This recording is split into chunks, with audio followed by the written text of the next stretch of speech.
Welcome to Melissa B, PhD, and today we're going to be talking about the coronavirus and why older adults are considered to be a more high-risk population.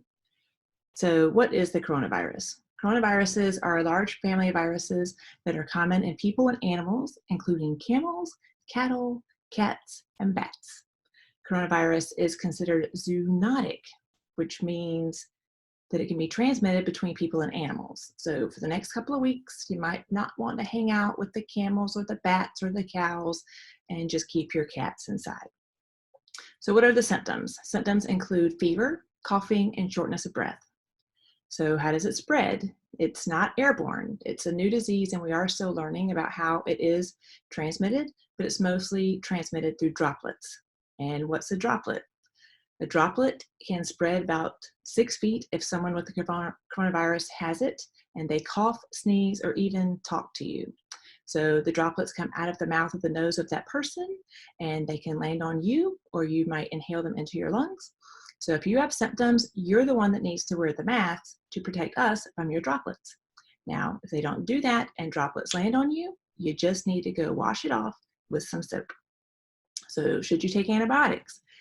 Nope. Coronavirus is a virus, so it's not going to make you any better, but you are going to need to treat your symptoms. So you need to take Tylenol, drink a lot of fluids, rest, and let your immune system do its job to help you recover. So, and most people are going to recover at home. So who is at higher risk? Individuals that are at the highest risk include people with pre-existing conditions, so things like heart disease, respiratory diseases, if you have cancer, or if you have any reason that your immune system is compromised. In addition to that, older adults are at higher risk. So you may be asking yourself, why would being older make me at a higher risk? And the answer goes back to your immune system. As you age normally, there are changes in your immunity. So as you age, older adults don't respond to an immune challenge as well as someone who's younger. And how old is old? Could be as old as 50, could be 65 and older, but obviously the older you are, the greater your risk. So, but you also need to consider your age in relationship to how healthy you are overall. There's a big difference in someone who's living in the community, playing golf every day, doing their shopping, versus a frail older adult who's in a nursing home. So the more frail you are, the greater your risk is going to be. But becoming frail is not a normal part of aging. Other things that make older adults more vulnerable is that they may not have the ability to get to a healthcare provider if they're sick. They may not have access to information, particularly information that's accurate, and they may not have anybody living with them. Or if they do have family members and caregivers that are sick, when they come home, that could actually increase the older adults' risk for getting sick. So what should you do if you're older and more frail, or if you're a family caregiver or you take care of an older adult?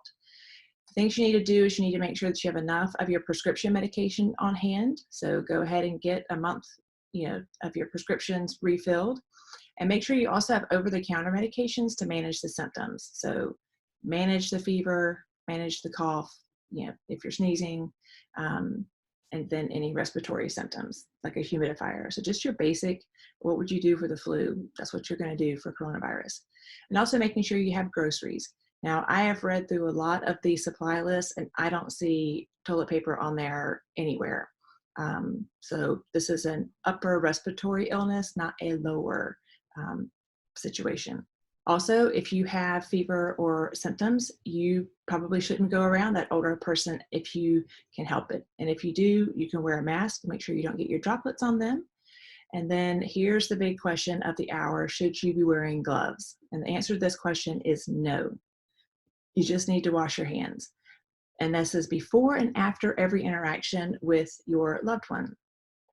Now, if you are going to wear gloves, there are some basics that you need to know.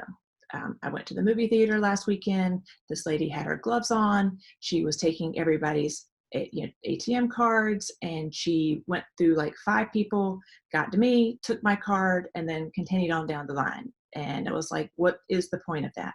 Because if you're not going to change your gloves between every interaction, you might as well just be using your bare hands. So just a little pet peeve.